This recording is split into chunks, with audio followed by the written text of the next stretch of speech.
Agradecemos mais uma vez, né, aqueles que têm estado conosco durante o estudo da lição. Vamos falar sobre esse tema, será a esperança do novo tempo. Vamos fazer uma oração para que Deus nos conduza nos momentos. Nosso Deus e Pai, agradecemos aqui a oportunidade que o Senhor nos dá a cada momento e nos momentos que se segue a estudar a Tua Palavra. Pedimos Tuas bênçãos, agradecemos em nome de Jesus. Amém.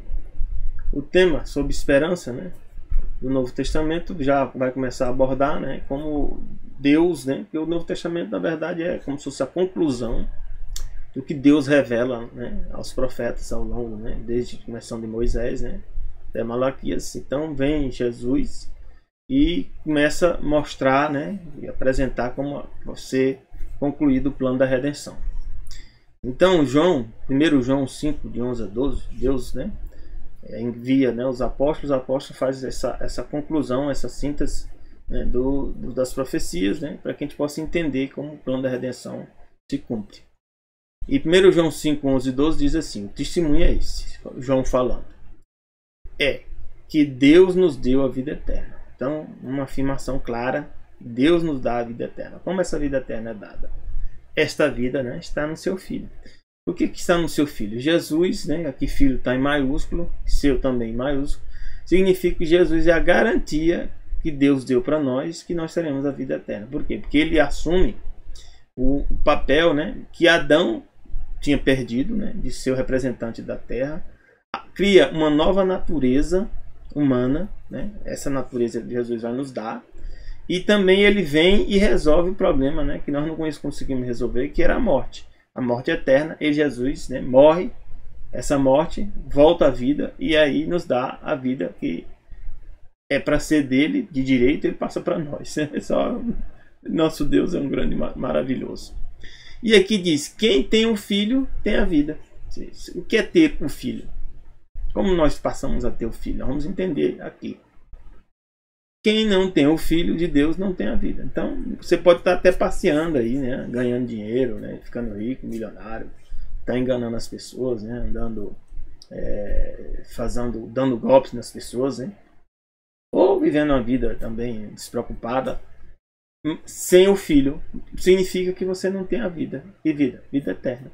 Você tem um tempo de vida que Deus deu para todos os seres humanos, né, independente, né, se vai ser salvo ou não. É uma oportunidade que Deus deu a todos nós. Aqui, Daniel 2, 12, verso 2 complementa o que significa, né, como essa vida eterna e como isso vai acontecer. Diz aqui, ó, muitos dos que dormem no pó da terra vão ressuscitar. Uns para a vida eterna, novamente a questão da vida eterna. Então, aqueles que estão vivos, quando Jesus volta, Jesus transforma aqueles que têm Jesus, né, estando vivos, e também aqueles que morreram na fé em Jesus. Jesus ressuscita uns para a vida eterna. Outros que morreram sem Jesus ressuscitam para o quê? Para a vergonha e desprezo eterno. Infelizmente, só tem esses dois caminhos. Romanos 2, 7 e 8 diz: a vida eterna para quem? Essa vida eterna vem para quem? Para os que, com perseverança, ou seja, com perseverança, nós temos que perseverar em fazer o bem. Isso é fácil? Não, é difícil. A gente às vezes tentado pagar o mal com o mal, né? Mas a Bíblia diz pagar o mal com o bem, né? Ou desistir, né, de fazer o bem. Procuram glória, honra e incorrupção. Ou seja, glória é o que? Qual é a glória? A glória que vem de Deus. Qual é a glória que vem de Deus? É fazer a vontade dele. E honra, honrar a vontade de Deus também. E incorrupção. Incorrupção é você começar a viver uma vida, né, santificada. Ou seja, você vai deixando o pecado para trás. Mas diz aqui, mas em indignação e a ira aos que são contenciosos. Ou seja, os contenciosos que são aqueles que lutam contra Deus, aqueles que teimam e se opõem a Deus, desobedientes à verdade. Aqui complementa, pessoas que conhecem a verdade, mas resolvem desobedecer. E obedientes é o quê? Quando você desobedece à verdade, você está obedecendo o quê? A iniquidade. O que é a iniquidade? É o pecado.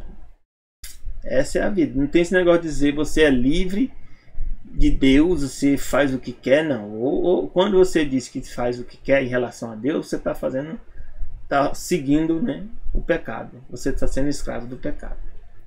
João 6,47 diz assim: na verdade vos digo, aquele que crê em mim tem a vida eterna. Então, a crença em Jesus implica aqui para Jesus obediência.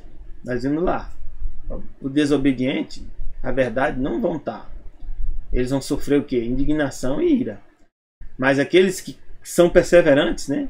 Crendo em Jesus, ou seja, obedecendo a Jesus, esses têm a vida eterna. João 17,3 fala: o que é a vida eterna? Novamente, a vida eterna é esta, que te conheçam, a ti só, por único Deus verdadeiro. Então aqui Jesus está falando, né, que existe um único Deus verdadeiro. Quem é esse Deus?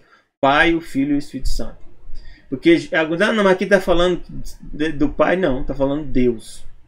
E Deus aqui é o Pai, Filho e Espírito Santo. E a Jesus Cristo é quem viaja. Mas por que Jesus aqui não entrou no bojo? Porque Jesus aqui é o nome dele como ser humano. É o nome dele como Messias. Jesus é salvação de Deus. E Cristo é o Messias, ou seja, aquele Messias. Conheceu o Messias. Mas além de Jesus ser o Messias, aí é que é o maravilhoso. Jesus também é o Deus verdadeiro. Louvado seja, né? Ele tem essas prerrogativas. Então, de forma resumida, João 3,16 diz: porque Deus, né, Pai, Filho e Espírito Santo, amou o mundo de tal maneira que deu seu Filho unigênito, né? A Bíblia diz que Jesus deu a si mesmo, diz que o Pai também deu, e o Espírito Santo também deu, né, a Jesus para que nós pudéssemos ser salvos. Para quê? Para que todo aquele que nele crê não pereça, mas tenha o quê? A vida eterna. E esse perecer aqui é deixar de existir para sempre, eternamente. Então nós temos uma esperança além desta vida, porque essa vida é uma vida é um tempo de graça. Ela na verdade é um tempo para que você tome sua decisão.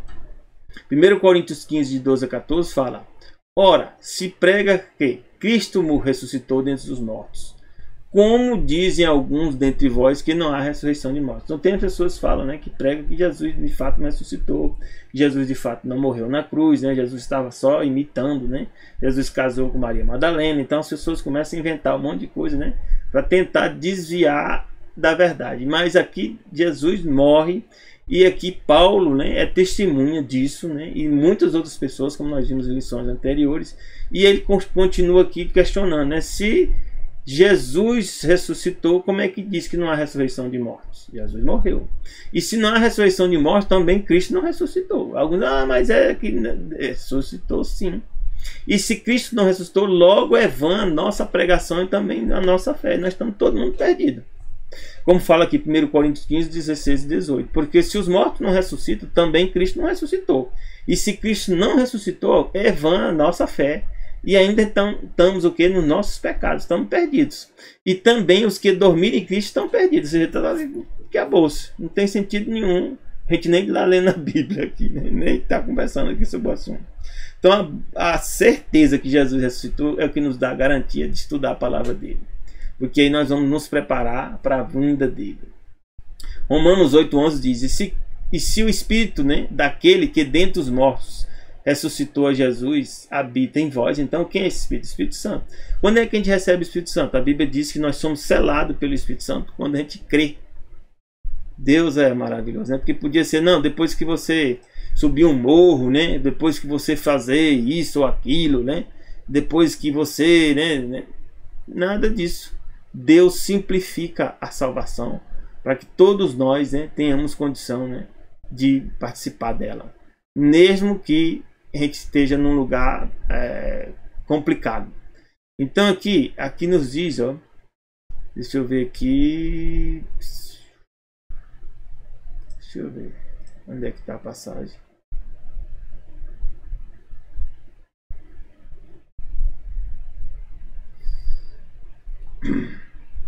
Eu tava lembrando que era Efésios, mas agora não estou vendo aqui.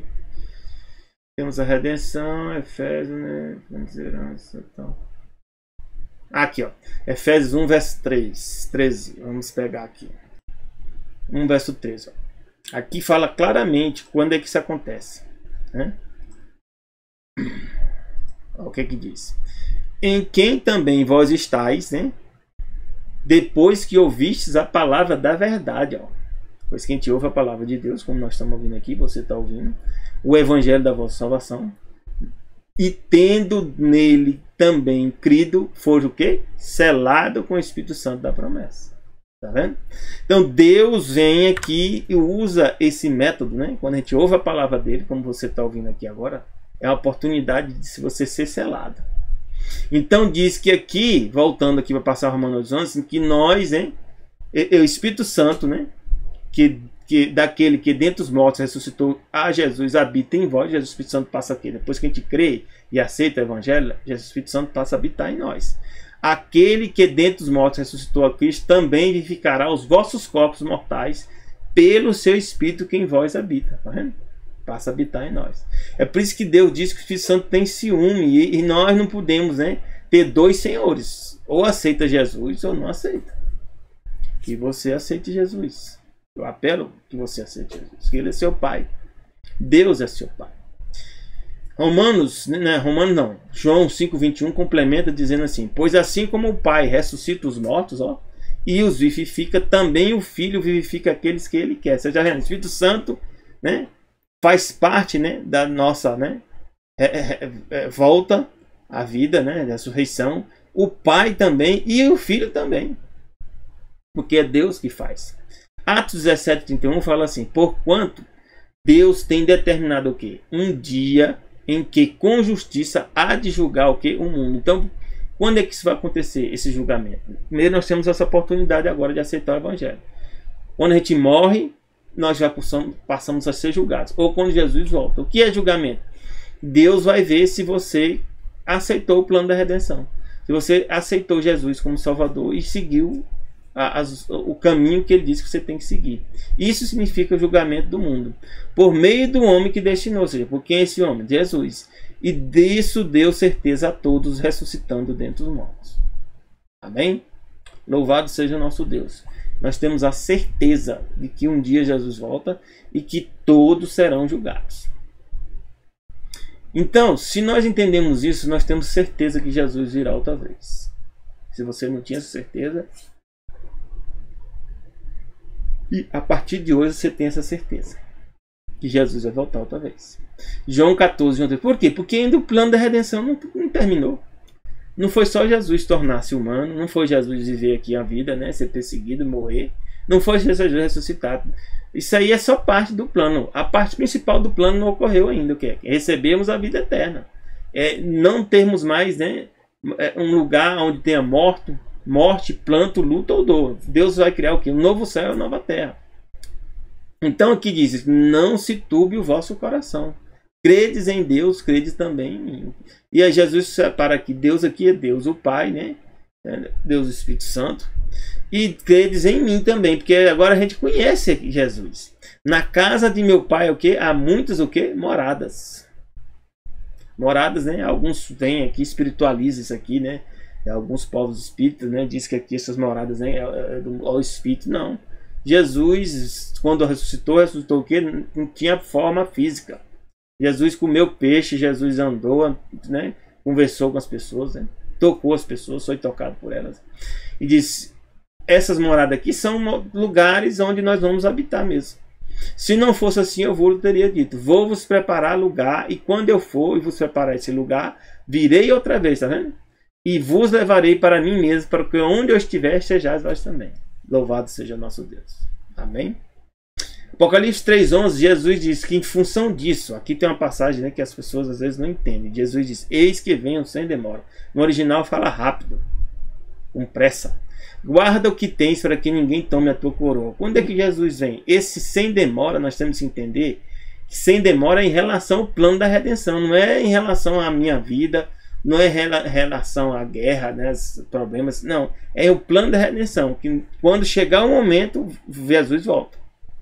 Então aqui diz que antes de Jesus voltar, já estava escrito. Ó, Paulo já tinha se revelado que não ia ser naquela época. Paulo estava consciente. Alguns dizem: Paulo estava esperando Jesus voltar. Não. Paulo mesmo disse que não estava esperando, tinha que acontecer algumas coisas ainda.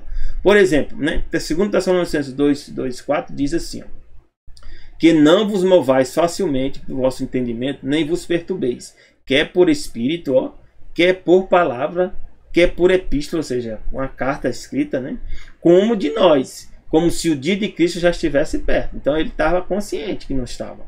ninguém de maneira alguma vos engane, porque não será assim sem que antes venha a apostasia. Então a gente tem também coisas que estão acontecendo na profecia hoje, que ainda falta concluir para que Jesus volte.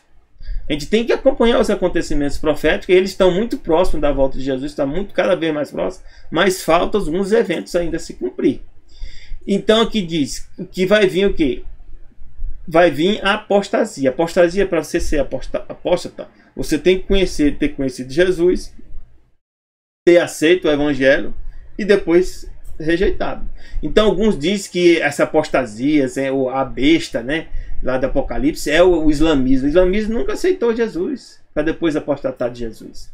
Não tem condição de ser islamismo. Tem que ser alguém que vem do cristianismo. E diz que essa chamada apostasia, né, é chamada o quê? O homem do pecado. O homem do pecado é falado em Daniel 7, Daniel 8, Apocalipse 13. É o quê? A besta, ou, na verdade, o papado. O homem do pecado, a Bíblia revela, né, pelas características, né, de ter vivido muito tempo, ser um poder que é descendente do Império Romano, que seria o quê? O papado que nós conhecemos hoje. Está no Vaticano. Esse homem do pecado é o chamado filho da perdição. No original, essa palavra perdição significa filho de Apolion. Apolion é o deus, né, que às vezes traduz perdição, mas também é o deus Sol ou o deus Apolo. O deus Apolo é o quê? É o deus Sol. Se manifestava como o deus Sol. Então o filho, o homem do pecado, é o filho do quê? Do deus Sol. É por isso que, se for ver, o Vaticano ensina, né, e o papado, que as pessoas devem guardar qual dia? Dia do domingo, que é o dia do sol. Em inglês, Sunday. Se você for atrás, Sunday significa dia do sol. E diz que esse poder, o homem do pecado, ou papado, se opõe e se levanta contra tudo que se chama Deus ou se adora. Por quê? Porque ele quer ser adorado como Deus. De sorte que se assentará como Deus. É por isso que ele se chama vigário de Cristo, ou seja, é o substituto de Deus, né? Ou seja, de Jesus na terra, no templo de Deus, querendo parecer Deus. Então, é isso que mostra claramente que essa apostasia tem que acontecer. E ela já aconteceu. Já por isso que o tempo da volta de Jesus está cada vez mais próximo. Então, para a gente entender o que significa que Jesus vai vir sem demora, nós temos que pegar uma passagem como essa. Gálatas 4, 4 a 5 diz assim: ó, mas vindo a plenitude dos tempos, Deus enviou seu Filho, nascido de mulher, nascido sob a lei. Ó. Quando é que veio a plenitude dos tempos aqui? Jesus veio justamente quando a época do Império Romano que estava governando o povo de Israel, né? Para mim, no meu entendimento, não é plenitude não, né? Mas é a plenitude dos tempos em relação ao plano da redenção. Era aquele momento que Jesus tinha que vir. Então, se Jesus vir sem demora, é o quê? O momento certo de Jesus voltar na segunda vinda. Isso, quando acontecer, é sem demora, quando chegar esse momento. Então, para remir, né, os que estavam debaixo da lei, a fim de recebermos a adoção de filhos. Então, a gente tem que entender que o plano da redenção, ele não tem falha, e ele vai cumprir cada etapa quando chegar à plenitude. Então Jesus fala aqui que nós vamos receber a ressurreição. João 6, 26 e 27, Jesus respondeu: na verdade vos digo que me buscais, né, pelos sinais, não pelos sinais que viste, mas porque comeste o pão e vos saciaste. Às vezes a gente vem para a igreja, né, porque a gente quer receber uma bênção, né, receber dinheiro, ter prosperidade, isso ou aquilo, né.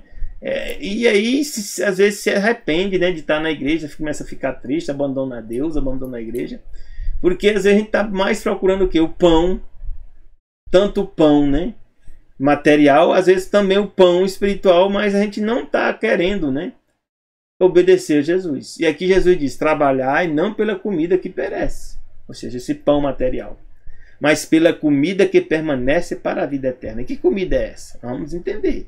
A qual o Filho do Homem vos dará. Então Jesus disse que vai me dar uma comida que permanece para quanto tempo? Para a nossa vida eterna. Você quer essa comida? Eu quero. Porque a este o Pai, Deus, o selou para fazer isso. Então João 6, 35 e 37 diz a Jesus, fala: quem é esse pão?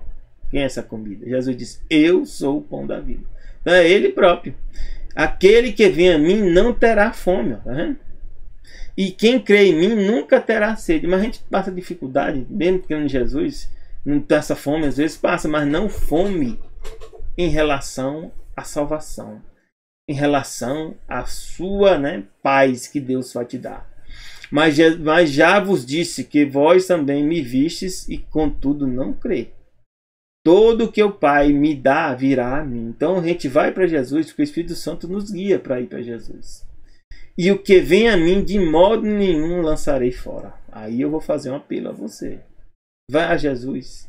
O que ele está dizendo aqui, que se a gente for para ele, de modo nenhum ele vai nos lançar fora. Ah, mas eu tenho esse pecado. Eu fumo, né? Eu ainda bebo, tomo café, ainda não deixei isso, não deixei aquilo. Vá a Jesus da maneira que você tiver. Não quer dizer que você vai permanecer dessa maneira. Jesus, você não está indo para Jesus para continuar cometendo os mesmos erros, não. Mas sim para que Jesus te dê o poder para você vencer esses erros. Mas se você não for para Jesus, você não vai receber poder, não. Não vai receber poder. Então João 6, 47 e 48 diz: na verdade vos digo que aquele que crê em mim tem a vida eterna, e eu sou o que? O pão da vida. Bem? João 6,63 diz: o Espírito é o que vivifica. Então o Espírito de Deus é que nos vivifica, nos dá vida. A carne para nada aproveita. Nossa carne é o que? Pecaminosa. Nossa natureza é pecaminosa. As palavras que eu vos digo são o que? Espírito e vida. Então se você se alimentar das palavras que Jesus está dizendo na Bíblia, você vai ter o quê? Vai receber o Espírito e você vai ter vida. Você quer isso? Isso? Eu quero. Por isso que eu estou lendo a palavra de Deus todo dia. E Jesus diz: eu sou o quê? O bom pastor. O bom pastor dá a vida pelas ovelhas. Jesus deu a vida por mim e por você. E Jesus também fala em João 14,6: eu sou o quê? O caminho que tem que seguir. A verdade, né? Ou seja, não tem verdade separada de Jesus. E a vida. Que vida é essa? Vida eterna. Ninguém vem ao Pai senão por mim. Porque quem é o Pai? Jesus é o Pai. E Ele nos conduz também ao Pai que nós lemos na Bíblia. E o Espírito Santo vem, né, para o quê? Nos ensinar e nos guiar em toda a verdade. Então a Bíblia diz aqui em 1 Tessalonicenses 4, 13, 14, né, que quando o plano da redenção se cumprir, Jesus volta na segunda vinda. E quando ele voltar, vai acontecer isso aqui. Ó. Não quero, porém, irmãos, que sejais ignorantes acerca dos que já dormem. Para Deus, aqueles que morrem crendo em Jesus, estão dormindo. Porque Jesus vai fazer a gente voltar à vida. Já os que estão vivos e não creem em Jesus estão mortos. Mesmo vivos, mesmo estando vivendo. Né? Para que não vos entristeçais como os demais que não têm esperança. Nós temos esperança. Porque se cremos que Jesus morreu e ressuscitou, assim também aos que em Jesus dormem, Deus tornará a trazer com ele. Amém? Como isso vai acontecer? 1 Tessalonicenses 4, 15 e 16 diz aqui, ó, dizemos isso pela palavra do Senhor, que nós, os que ficarmos vivos para a vinda do Senhor, quem é esse nós aqui? Aqueles que ficar vivos, aqueles que creem em Jesus. Não vamos preceder, ou seja, preceder é ir antes dos que dormem. Então alguns falam sobre, né, que vai haver, né, um rapto secreto, né, as pessoas vão vir antes, 7 anos antes, né, de Jesus voltar, né. Aqui diz que não, a gente não vai antes dos que os que estão mortos. Os que dormem são mortos. Porque o mesmo Senhor descerá o quê? Do céu com alarido, ou seja, todo mundo vai saber que Jesus está voltando. Com a voz de arcanjo, ou seja, Jesus virá como o quê? Como o chefe dos anjos, ou seja, todos os anjos virão com Jesus. Não vai, o céu vai ficar vazio. E com a trombeta de Deus, essa trombeta é tocada para o quê? Os que morreram em Cristo ressuscitarão o quê? Primeiro. Amém? Louvado seja o nosso Deus. Depois nós, os que ficarmos vivos, ou seja, a gente não foi para o céu, tá vendo? A gente vai ficar aqui. Seremos arrebatados juntamente com eles nas nuvens. Aí sim, nós vamos ser reunidos todo mundo. Os que estavam mortos e morreram crendo em Jesus, e os que estavam vivos crendo em Jesus, vão ser levados, né? Arrebatados, levados, né? Para encontrar Jesus onde? Nos ares. Jesus não vai descer aqui na segunda vinda. Isso é um detalhe importante, né? Nem vai criar um governo de 1000 anos aqui. Aqui, 1 Coríntios 15, 51, 52, o que vai acontecer quando Jesus volta e é tocada essa trombeta? Diz, ó, digo um mistério. Na verdade, nem todos dormiremos, ou seja, nem todos vão morrer, porque alguns vão estar vivos quando Jesus voltar. Mas todos nós, os que creem em Jesus, seremos o que? Transformados. Num momento, num abrir e fechar de olhos, ó, que maravilha. Ante a última trombeta, tá vendo? A trombeta que foi falada lá em Tessalonicenses também está aqui. Porque a trombeta soará e os mortos ressuscitarão o que? Incorruptível, ou seja, não serão mais o que? Tentados pelo pecado. Não terão mais o que? As consequências de doença, de morte, né? E nós todos seremos o que? Transformados. E aí nós vamos entrar num detalhe, né, importante, que diz assim, 1 Coríntios 15, 54 e 56. O que vai acontecer? Quando isto que é corruptível, né, se vestir de incorruptibilidade, ou seja, nós não vamos ser mais o que sofrer tentação, né, para pecar. E o que é mortal se vestir de imortalidade, ou seja, a morte que vem para nós naturalmente por causa do pecado, nós não vamos morrer mais. Então se cumprirá a palavra que está escrita: tragada foi a morte na vitória. Então a morte, né, não virá mais para aqueles que creem em Jesus. Onde está, ó morte? No original fala a palavra Thanatos, o teu aguilhão. Onde está, ó inferno? No original a palavra é Hades. Hades é um deus, né, dos greco-romano. E aqui é estranho, né? Interessante, né? Está dizendo que um Hades, né? Onde está Hades, né? A tua vitória. E alguns traduziram, né, por inferno. É bem diferente, né? O significado.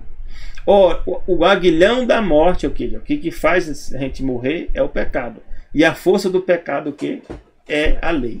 Então, o que dá força para a gente morrer é a lei, que diz: se pecar, morre. E o que faz a gente pecar é o pecado. Faz a gente morrer é o pecado. Então, Apocalipse 20, 14, 15 diz assim: a morte, ó, no original lá fala Thanatos, que é a mesma de lá, e o inferno, Hades, né, foram lançados no lago de fogo. Ó. Então, de algum momento, a morte e o Hades, né, pode ser que o deus Hades aqui, né, pode ser até o próprio Satanás, é lançado no lago de fogo, que é o que? A segunda morte, ou seja, morte eterna. E aquele também que não foi achado escrito no livro da vida foi lançado no lago de fogo. Quem são esses? Aqueles que nunca aceitaram Jesus, ou aceitaram Jesus e apostataram, abandonaram Jesus. Seu nome vai ser retirado do livro da vida. E diz aqui que os ímpios, né, Salmo 9,17 completa, serão lançados no inferno. Ó. E esse inferno aqui já é outra palavra chamada Sheol. Sheol é sepultura. Então esse inferno aqui é diferente daquele lá que está lá em Apocalipse, né? O inferno lá é o Hades, né? E aqui Sheol aqui é sepultura. Então os ímpios serão lançados aqui na sepultura. E todas as nações que se esquecem de Deus. E aqui também Salmo 16:10 fala assim, ó: pois não deixarás minha alma no inferno. Ou seja, aqui no Sheol, na sepultura. Não é o mesmo inferno, né, que está lá em Apocalipse, que é o Hades. Nem permitirás que teu santo veja a corrupção. Isso aqui estava falando de Jesus. Então Jesus não ia ficar, né, muito tempo que na sepultura. Ou seja, ficou 3 dias. E aqui em Mateus 5:29 já surge uma outra palavra, né, bem interessante, né? Portanto, Jesus fala aqui: se teu olho direito te escandalizar, arranca-o, atira para longe de ti. Pois é melhor que se perca um dos teus membros do que todo o seu corpo seja lançado no inferno. E esse inferno aqui, ó, tudo traduzido inferno, e são 3 palavras diferentes. Uma hora o inferno é o Hades, que é o deus Hades. Outra hora o inferno é o que? Sheol, né, que é a sepultura. E outro lugar chamado Geena. Geena também é como se fosse um lugar, né, onde, né, as pessoas foram lançadas. Né? E aqui esse Geena está mais próximo, né, do Sheol, né, ou sepultura. Aqui nos tem a síntese, né, da lição dessa semana. O que é a verdade? Diz aqui que os romanos, né, escreveu Stephen Cavey, conhecia bem a crença dos cristãos que um dia ressuscitariam fisicamente da sepultura, né, na época, né, do Império Romano. Faziam tudo o que podiam para zombar dessa esperança. O que é que eles faziam? Assim como eles tentavam também impedir. Um relatório de uma perseguição na Gália, né, no ano 177, né, depois de Cristo, existe aqui: os mártires foram os primeiros executados, ó, depois dos seus cadáveres foram deixados apodrecer sem serem enterrados, né? Por 6 dias antes de serem queimados e as cinzas jogadas no rio Ródano. Por quê? Eles criam, né, que aí desse jeito a pessoa não conseguia ser ressuscitada. Agora vamos ver se eles se levantarão novamente, diriam os humanos. Mas Jesus não prometeu que a ressurreição seja instantânea. E sim, Jesus disse que vai ressuscitar a gente no último dia. Né? Que dia é esse? Quando Jesus volta na segunda vinda. E também ainda tem outra ressurreição do que? Dos ímpios, né? Que é depois de 1000 anos. Então aqui eles nem, como eles não entendem a Bíblia, não sabem nem o que está falando. Né? Se enganaram, né? Pensando que as pessoas que iam ser mortas dessa forma, né? De forma violenta. e era ressuscitar instantaneamente. Jesus não prometeu isso. E aqui em Mateus 10, 28, Jesus diz que a gente não deve temer os que matam o corpo, não podem matar a alma. Aqui no original a palavra alma é psushi. Temei antes aquele que pode fazer perecer no inferno. Aqui é o Geena. Jesus está falando do Geena. E esse Geena aqui, né? E a alma, ou seja, psushi e o corpo. Esse psushi, se a gente for olhar no original, está mais relacionado, sabe por quê? Com o fôlego de vida. Porque nós somos compostos de fôlego de vida e corpo. Então as pessoas podem até destruir meu corpo, mas o fôlego de vida que Deus deu e vai dar de novo para nós, né? Quando a gente voltar à vida, né? Na ressurreição, eles não podem destruir, porque isso é algo que pertence a Deus. E aqui diz, tomou consigo a Pedro, né? Jesus, Tiago e João, começou a ter pavor e angustiar só. E disse, a minha alma, Jesus fala, a alma dele é psuti, ou seja, está profundamente triste até a morte, ficar aqui e vigiar. Então essa alma psuti aqui envolve, né, o corpo todo, né, que é o que? O fôlego de vida e o corpo, a matéria. Então a gente pode ver aqui que Jesus diz que mesmo que a gente seja destruído nosso corpo, Jesus garante para nós que nós seremos ressuscitados. Ele é todo poderoso. Ninguém consegue impedir isso. E ele mostra, né, que ele vai cumprir a proposta dele. O propósito dele. A questão é se nós vamos aceitar o plano da redenção. Eu espero que você aceite. E Deus te abençoe, né? Te dê a ti um bom fim de semana. Já desejo você também um feliz sábado. Começa quando? Ao pôr do sol da sexta, ao pôr do sol do sábado. Graça e paz de Deus para ti e teus familiares. Amém.